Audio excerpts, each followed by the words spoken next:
And ladies and gentlemen of the jury, the prosecution is not going to get that man today.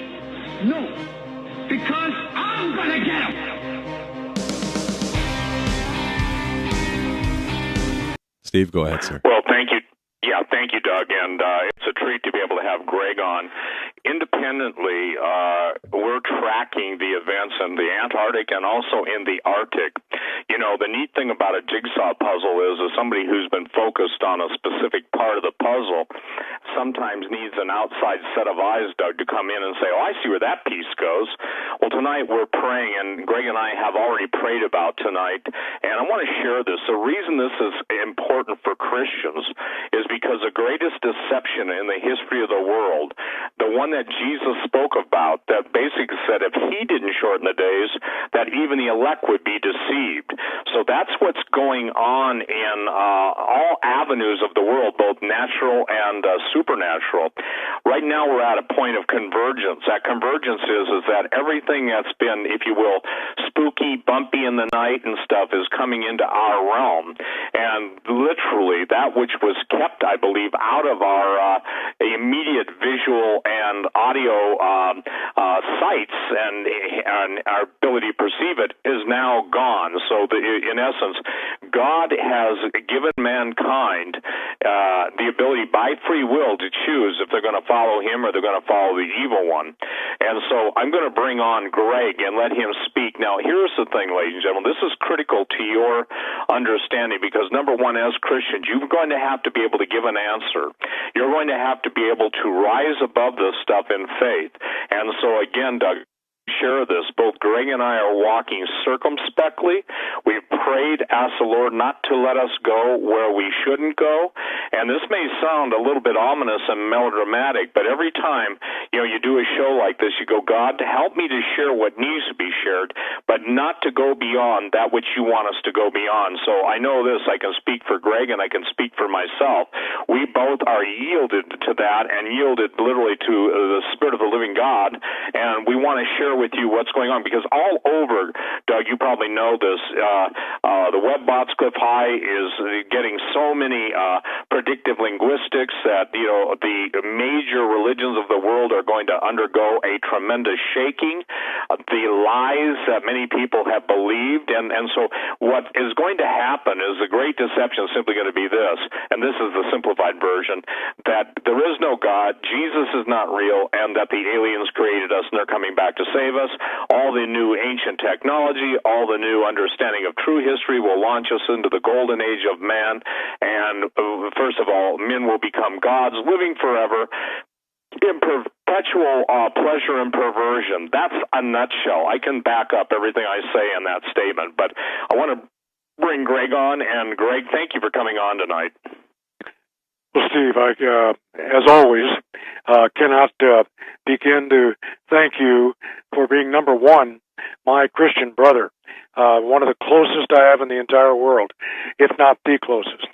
And Doug and Joe, I tell you, it's been far too long, but I was far too ill for a long time and just couldn't do it. But I tell you, I'm looking forward with great anticipation for what the Lord is going to do tonight for hundreds of thousands, perhaps a few million listeners around the globe that are having trouble, frankly, digesting, accepting, and moving forward with a plan, because it is so overwhelming at times.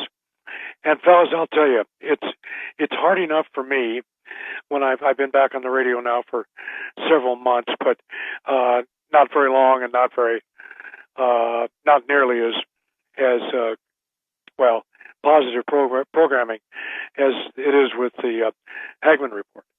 And so I just want you to know that when I am contemplating a show like tonight, there's two things at work for me. Having been a state trooper and federal investigator and so forth, it's hard for me to say, oh, okay, yeah, Steve Quayle, yeah, I know Steve. And, well, what do you think of his information and his books and his DVDs and so forth? And I say, well, what are you getting at? well, do you believe him or not? And I step back figuratively and literally at times, and I say, of course I do. He's my Christian brother. He's doing a job that many of you cannot do, will not do. And because of that, it's left to a literal handful of people that are willing to step out on the plank and move towards the end of the ship. So when that happens, you get revealed, that's bad sensing, I'm sorry, it's revealed to you that, Steve wrote some good books, and the best book, I think, by far, is his latest about the Nazi, concubines under the ice, about the giants. And you know, many of you, that he's been writing about that for years. And I will tell you that unbeknownst to Steve now, and unbeknownst to him at any point, I have checked because I wanted to be totally in compliance with what Jesus would have me say and do behind. Now, you understand, please, let me understanding of why this is so critically important. I'm not the only one tonight listening that is a police officer, sheriff's deputy, or other law enforcement person. And the reason that's critical is because the folks that are listening that fit into those categories, we were trained. I believe I was raised from fourth grade. The Secret Service went back to the fourth grade and checked with my fourth grade teacher, who's now gone. And they said, was this guy a nutcase, or was he? No, he was a good kid. Well, did he do anything outstanding? Yeah. And I know how this sounds, so please forgive me. But she was saying this. I saw her about a year later, and she was telling me about this. And she said the one thing I told them was that if there's ever trouble at school, that Greg had to know what happened, who it happened to, what they said, what they didn't say, and on and on. And so I was in that mold from fourth grade on. Now, why is that important? Well, because the information that you're going to hear tonight, and many of you have read about and watched the DVDs that Steve has put out, and there's more coming, you must grasp what that means to all of us. I can't tell you the number of people that are involved in this at all levels, military and police at high levels, and with some shipboard personnel. It's all coming together to serve one purpose, and that's to make real and understandable the situation that we find ourselves in. If you've ever read the Bible, then you understand. We are approaching very quickly what I believe is, in fact, the biblical end-time scenario. In fact, we may be already on the first step. And if that's the case, which I believe it is, then we have no choice. Gentlemen, do you want to defend your families? Do you want to be there for your children, even though they're 25 or 30 years old? And they're afraid to admit that they didn't listen when you were trying to tell them about this? Is it really a tough one when they come home on a weekend with their families and they pull you aside and they say, Dad, is it going to get that bad? Now, what are you going to tell them? I've already been in that position with my son, who was a police officer, and others of the law enforcement family. And ladies and gentlemen out there that are listening tonight, thank you for tuning in. I told you wouldn't be disappointed. You won't be. Not that we're trying to make some kind of weird theater presentation, but we're certainly going to tell you what we know, what we believe is the truth, and what you can do to get yourselves ready. Now, I'm chopping this up into, what could you say, segments, I guess.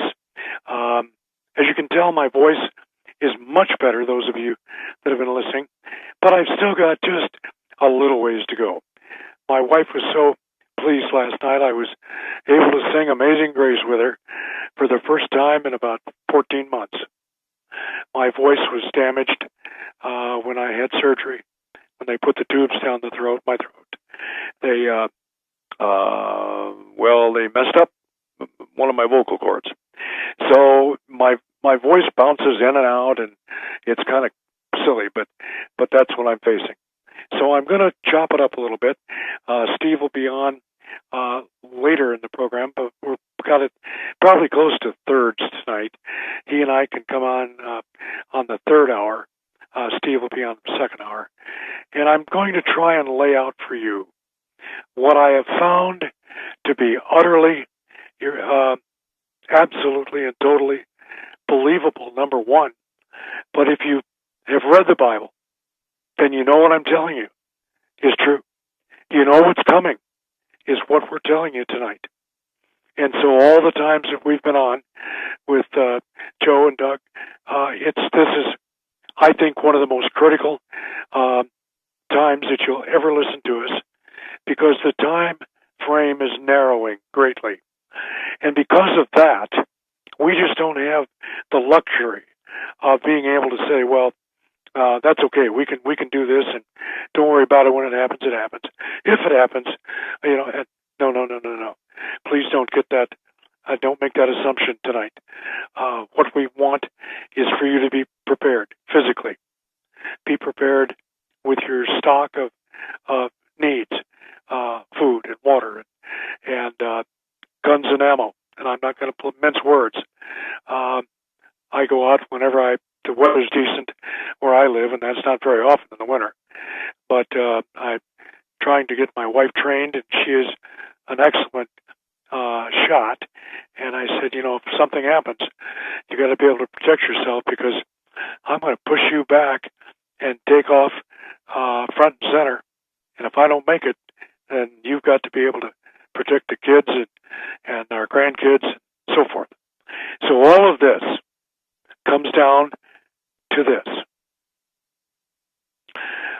Under the ice, there is a situation that has come about that I don't think anyone really thought would occur. And that is, that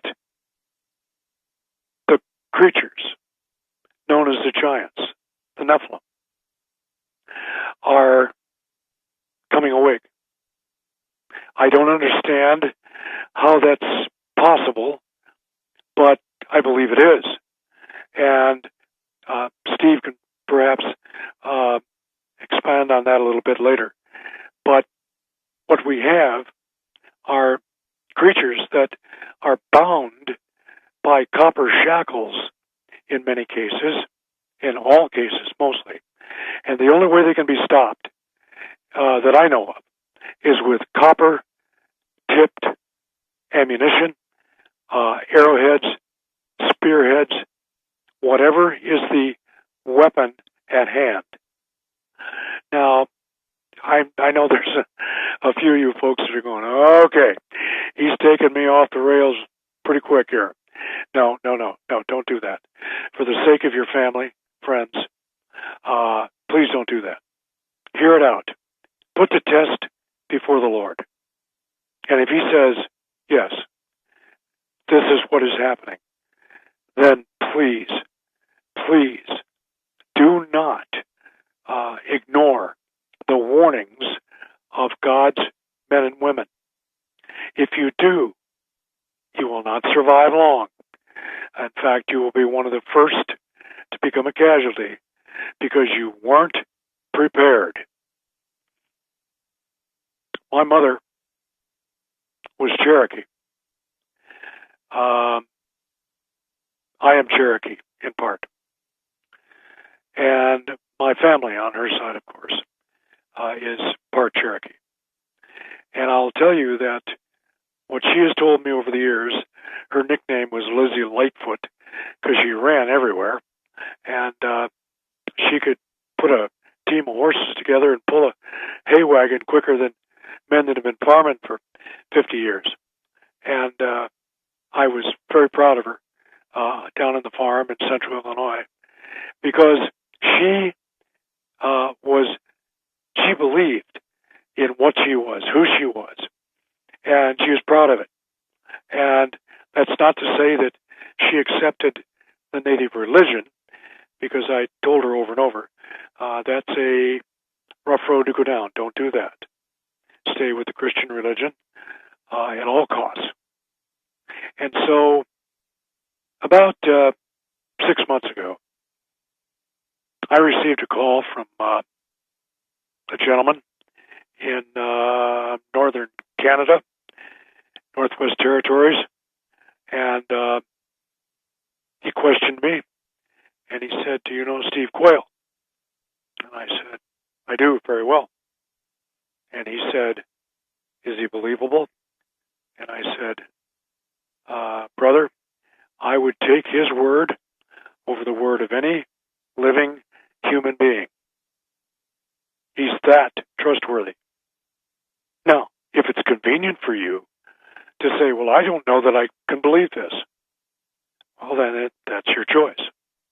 But you take your life and your family's life in your hands, and it will not be good."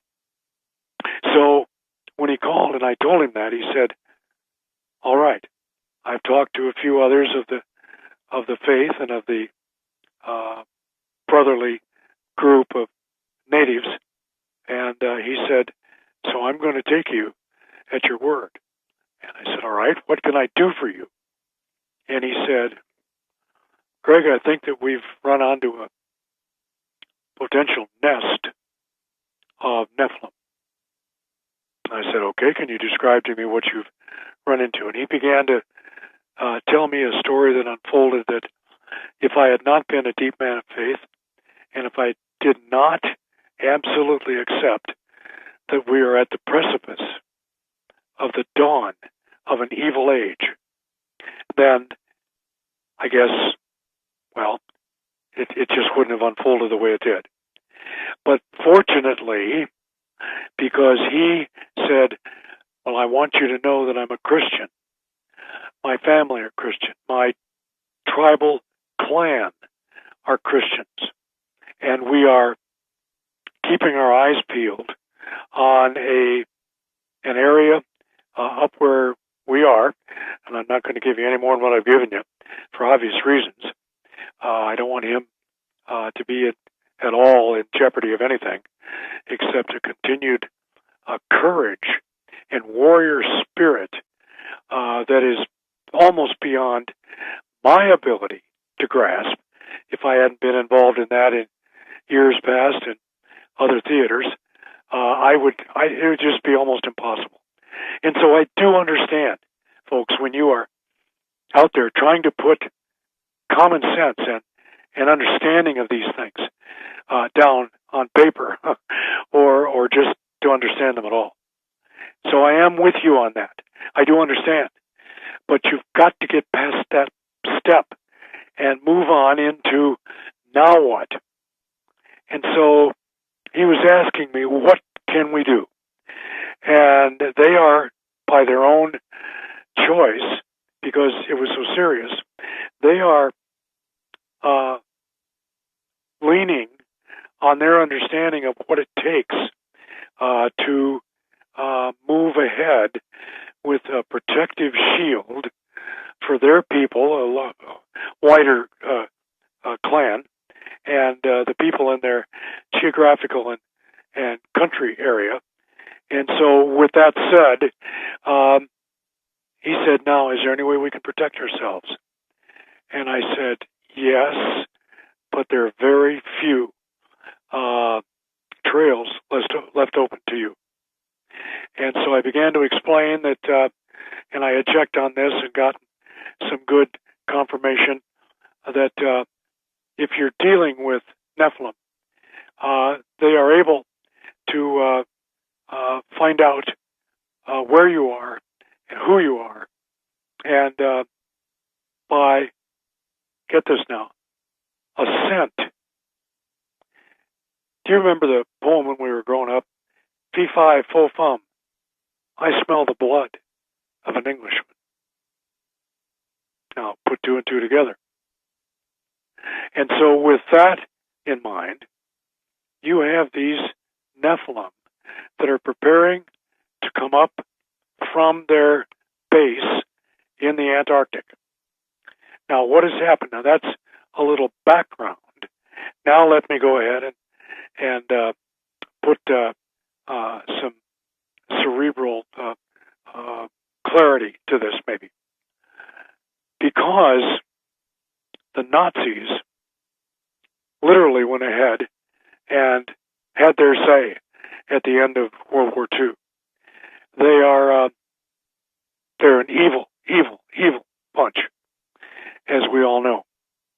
But they were able to survive because they were able to compromise their lives by accepting information and science that up until that point we had no idea existed. Now, generations past, and I'm talking about hundreds of generations, have known this because they were there at the time, the Nephilim. Steve, do you agree with that? Well, yeah, and Doug, I've talked about that many times because the DNA is unique, and even the electronic signature, if you will, or on a very wonderfully atomic level, each one of our DNA signature and our sound. I've actually talked about that, Doug, on your show once. That the sound of our DNA, in essence, is like a song, and the harmonics of each person's individual DNA is unique to them through their special creation by the living God. Also today, they just came out and said that DNA, and I've been saying this for 20 years, is the ultimate storage medium, and that you won't have an external hard drive or a tera drive or, giga drive or peta drive. It will all be encoded into your cells. So the issue is this, that they can do it. By the way, don't you think it's interesting, Doug and Greg, that now they want everybody's DNA, and the Human Genome Project has been exactly that.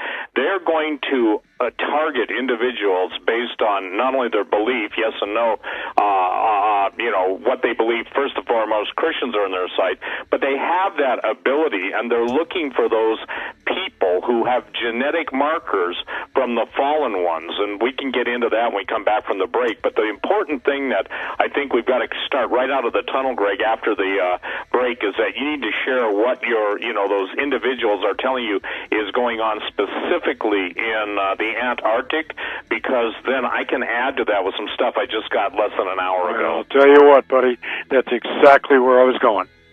All right, folks, we're up against our break. We'll be right back with Steve Quayle and Greg Evenson right after these short messages. Stay with us. I think it's important that people understand, and Greg, thank you so much. Ladies and gentlemen, I want to thank you. So many of you have answered the call to prayer and fasting on Greg's behalf, and he's too much of a man's man to tell you everything he went through, but I can tell you this, both he and his wife Liz have gone through literal medical hell, and God was with them. I remember getting a picture from Greg that Liz sent me. Basically, he's holding his hands up in the air and praising the Lord, and they told him just hours before that his chances weren't very good. Well, the bottom to come out, alive. So what you're hearing tonight, what you're going to hear, is going to be kind of, I'd say this, shocking to you. Now, Greg, here's what I want to share. I want to share a couple things, and I'll turn it back over to you. In the last day, 24 hours, and then the last several hours, I've been told by someone who just returned from Argentina, who's very well connected, and when I say very well connected, there's just no better way to get connected than he is. And he told me this, that even Lockheed Martin, and they're known as the Skunk Works, they are the ones credited to reverse engineering spacecraft, alien craft, and both unusual craft from out of the world and from the inner world, okay? You can look it up, Skunk Works. Look up Ben Rich. The thing that's fascinating is he said that they have their reverse engineering team being brought in, and teams, plural. Now, most people don't understand is Antarctica is the size, it's the 5th largest continent in the world. So the military base is off limits to anybody except who the military allows in there. Obviously, different countries have different research bases, but when he told me that 1,000, those were his numbers, I queried him twice. He said, you know what they're looking for. You know what they're there for. And I said, absolutely. They found the ancient technology. They found the things they need to reverse engineer. They obviously are called in even where their expertise may exceed even the quote-unquote 135-year-old Nazis. So, Greg, can I get you to focus right now on the Antarctica, and obviously what your friend and those in the know are talking specifically about the Antarctica, because I don't think that people recognize how critical this is, because this will be the launch. This is the key, and I would use the word skeleton key, and in this case, the giants, which you call critters, you know, they are in a form of stasis, and that's suspended animation, but something has broken them out of that stasis, and I believe the number you were given was 4 dozen. Is that correct? Yes. So will you take it from there, sir? And then when you get tired, you can turn it back. Thank you. No problem.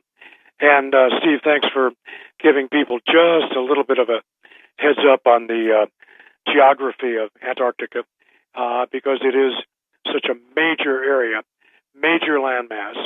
And, of course, all of the landmass areas in the world go down through the crust and into the mantle, and before they're turned molten. So they can go down 2, 3, 4 miles. That's usually about the limit before temperatures that increase and so forth make it difficult to go any further. But what has happened, and Steve, your statement, doesn't it give credibility to the fact that a certain astronaut by the name of Buzz Aldrin was down there, and I'll just simply say that he saw more than he probably bargained for, and left and just decided it was time to get out the best he could. But why would he have been down there, Steve? I've been asking myself that over and over. And I believe because he was and is one of the few original astronauts, that he has the mental acuity to understand the science that has been handed over to the Nazis, at least to the extent that he can. No one has all of the pieces of the puzzle, but they've got plenty of them. And so I'm going, why would he be down there? And yet at the same time, the giants are in the process of coming out of stasis. And I believe it's because they're being released. The original one was released so they could study this giant. And you're talking about a creature 15 to 20 feet tall. Now, maybe you think you're tall at 6'4", John Wayne, but nope, that's not going to get it. These guys will step on you like a bad bug. So I just think that we need, again, to keep in mind what is at stake here. Now, when this began to unravel, and I'll digress just for a moment, still on the same subject, the tunnel that has been created, that's a couple of miles wide, I am told. I have no independent verification, but I'm told that. Until I get that, I'll have to go with this. And I'll tell you that so you understand that I do have room for error, and I'll admit it if it's my error. But if I'm told something, I'm going to go ahead with it and research the rest of the information based on what I do have and what I believe an area below the surface of the water into southern Argentina. And the tunnel that they have cut with tunneling devices. They're huge, just massive. And they can go 7 miles in a day. Well, it doesn't take too long to figure out that they're going to be able to go all the way up through South America, all the countries there, through Central America, North America, Canada, and into the Northwest Territories. So, what are we facing? We're facing a group of these giants, apparently some from a separate point of origin, that have found their way through all these countries into the Northwest Territories, where there are some rather large caves. And while exploring, some people heard and one claimed to see things that were otherworldly. They could not believe what they were seeing or hearing. And so when those gentlemen contacted me, what can we do? And I sought out some good minds, and they said, because the scent trail with DNA and so forth is so profound, the only way you're going to be able to keep them at bay, along with the weapons I told you about of copper, solid copper, not copper jacketed, but solid copper. And these gentlemen have arrows, spears, bullets, and so forth that are solid copper. I have solid copper weapons. That is the ammunition. And why? Because you've got to defend yourself. You're not going to make it against somebody that's 15, 18, 20 feet tall. You will not. And so you must take the precautions that we've been talking about and put them into play the moment these things become visible. And so I said, now, set up a tripwire system where you've got some red lights, amber lights, green lights, I don't care what color lights, and a sound system that will let you know when these things are coming up. And so if you do that, you can give yourself the best protection you can, and the people of your tribe, your local villages, and even more than that. So that is where the northern aspect of this came in. Along the way, there have been appearances of these creatures in Bolivia and other areas in Central America and northern South America. They are being spotted, and the individuals that were sent in immediately by the country's equivalent of our special forces were not able to deal with it mentally, emotionally, or literally with tactical advantages and weaponry. So what did they do? Well, like always, they called up Uncle Sam and said, do you have anybody you can send down here? And my understanding is that they sent roughly a company of special forces operators and to look the situation over and find out what was going on. And the best thing that I can tell you is that there has been no one at this point, Steve, Doug, Joe, no one that has been able to come out of an encounter as they went in to the encounter. They have been changed. In some cases, changed to the point where within an instant, their hair went gray, and they had infirmities they never had before. And so we're talking about a situation that is beyond our ability to just deal with it. You know, when the sergeant comes up and says, look, deal with this, you don't deal with this. You have to do your best and hope you survive. Now, that being said, we're under a gun time-wise. What will it be? I don't know. Now, Steve, the only thing I told you about what I was going to say tonight was if I got a check from the Holy Spirit, that I would not go beyond what I've said in some of these areas, so you understand. Yes, I do, and I laid that out, I think, too, at the beginning. Greg, let me ask you one thing, too. Yes. Describe what your sources are saying is a 2.5 mile wide, basically underwater ship that's moving, and because again, there's so much garbage out there on the internet. People are saying it's this or that, but what are your military and scientist sources saying about that? Well, they are saying that there is a underwater craft, I guess is the best way you can put it, but that it is a Leviathan in size, something that, if it suddenly surfaced and we had video of it, you wouldn't be able to take it all in. If they flew over it in a jet plane, it would take probably 30 seconds at least at 600 miles an hour to go from one end to the other. Now, that is what is keeping things together and also making it difficult to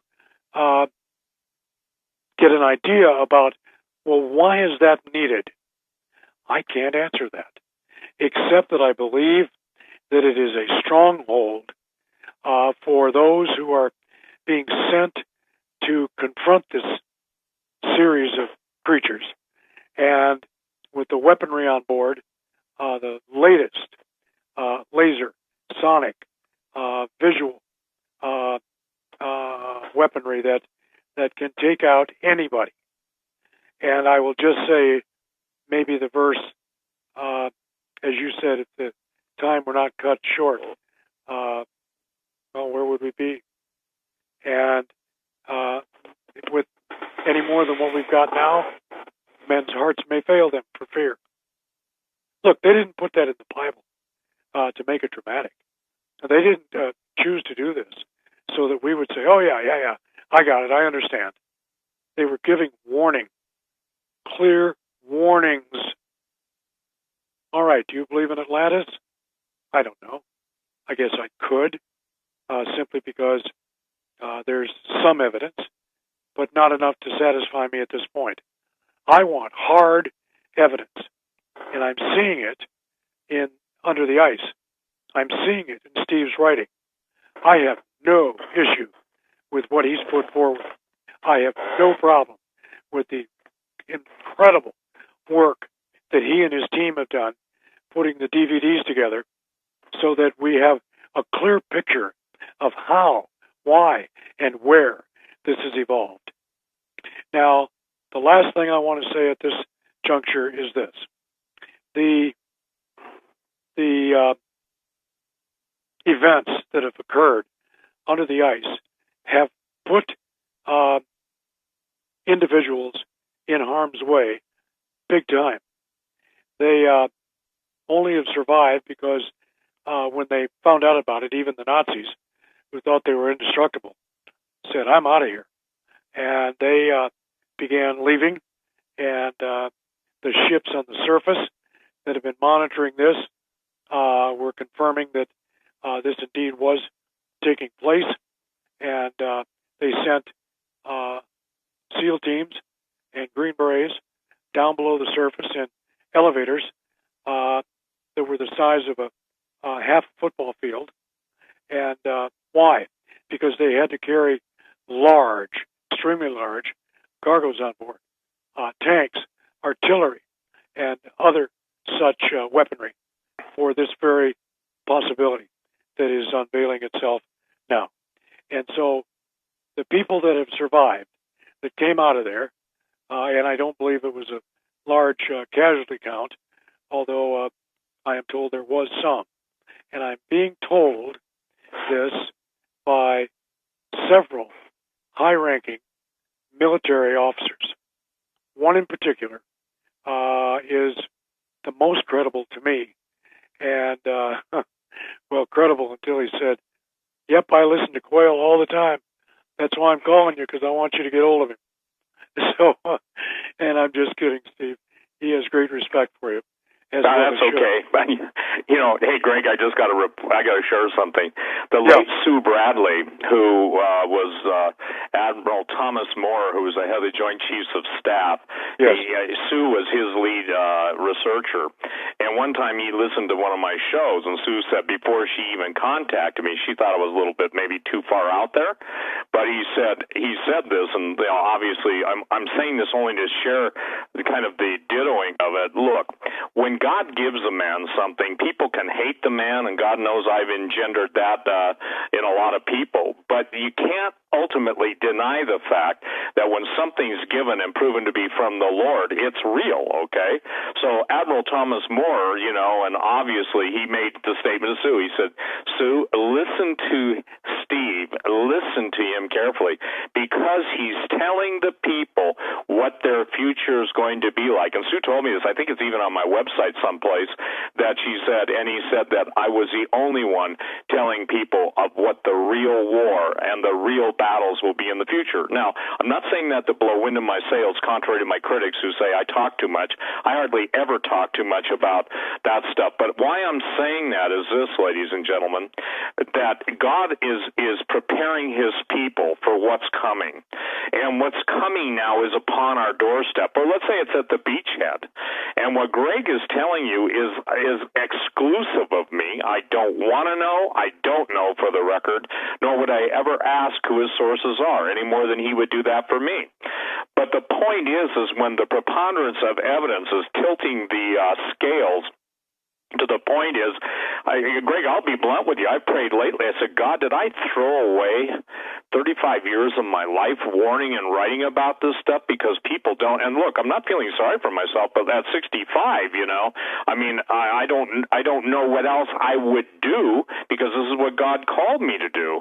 And he said, be patient. Well, you know what that means in my world? That means slow down from 200 miles an hour to 100 miles an hour. And sometimes the Lord says, a complete stop. And I don't mean that on what I'm doing. It's just like this, okay? Let me share this because I'm going to pray for a miracle, but we're going to put on a conference in Branson, Missouri. It's going to be the original innovators and the researchers and original writers on the whole theme of giants, fallen angels, UFOs. And it's on my website, ladies and gentlemen, Gen 6 conferences. I've only agreed to do this because, quite candidly, I felt prompted of the Lord. The speakers are going to be Tom Horn, myself, L.A. Marzulli, Tim Alberino, Dr. Michael Lake, Derek Gilbert, Anselm P. Rombla, one of the most famous explorers in history, and it's all cutting-edge, up-to-date, original research. Now, are there people that need to hear this? My feeling is they all need to hear it, and it's going to be more of a teach-inar as opposed to a seminar.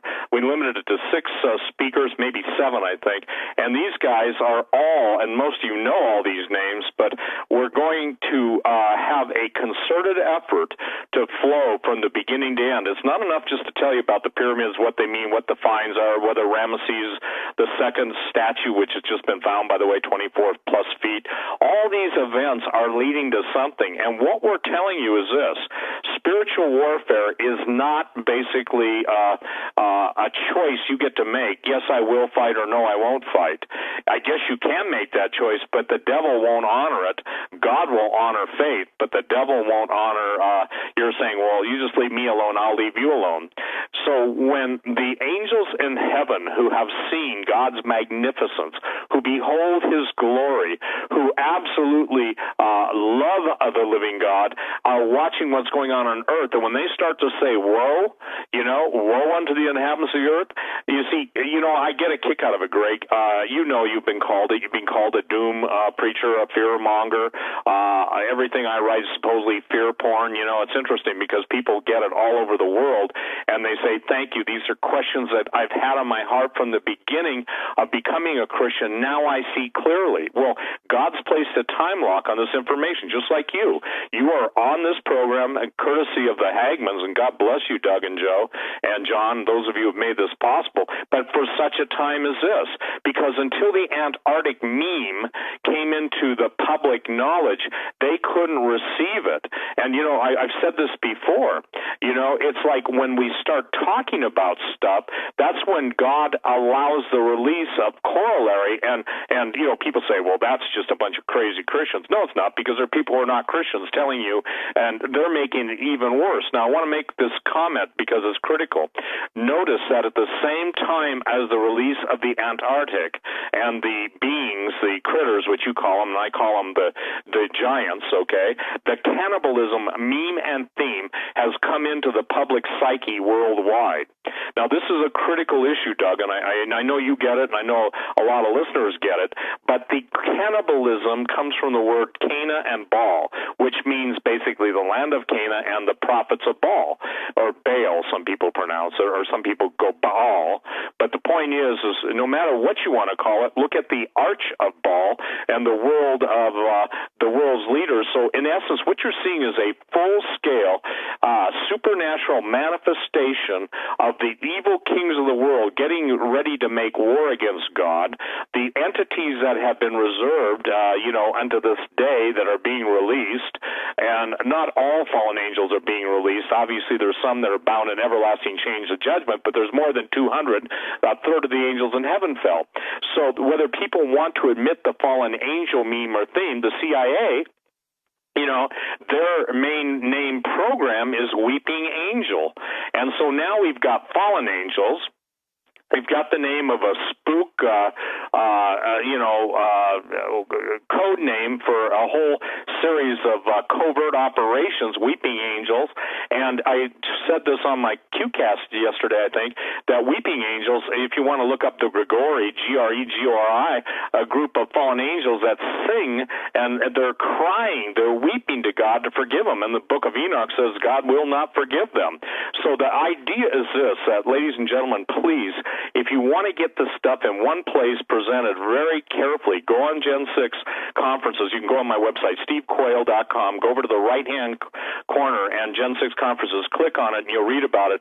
I'm hoping, Greg, that we get the people that that God has raised up, that God is going to release, to come and hear this, because they've got to know the basis of their faith and what they're fighting for, and more importantly, who they're fighting against, and that the power that God has given, people assume this. Look, you didn't, in your world of military and Green Berets and everything, they didn't turn you loose with exotic weaponry until you still had to learn how to break down and clean your rifle, okay? And unfortunately, most people think they're going into battle with, their Bible, and if they have practical faith, and I would say faith that appropriates what they believe for, this is not the people I'm talking to. But I'm talking about the people that so haphazardly just think that somehow their idyllic walk with the living God will sustain them in the days and years ahead. It won't, because they're not being trained. They don't have battlefield experience, although they're going to be thrust into the battlefield, and they need to be trained. So that's what this Gen 6 conference is. It's called True Legends of Conference, and ladies and gentlemen, you can go on and start registering. The minute it went up, people started registering en masse, so we're limited to how many people we can have. But again, this is the only time you will get, and I think Tom Horn made this statement, just so you know, Tom and I have never appeared on the same stage on a conference. Obviously, we've been on TV and radio together, and Tom said, Steve, this is my last time. So, I'm only telling you that because that's what he told me. And Steve, hold that thought. We're right up against the break. Sorry to jump in there. We'll be right back. We're talking with Greg Evenson and Steve Quayle. Don't go anywhere.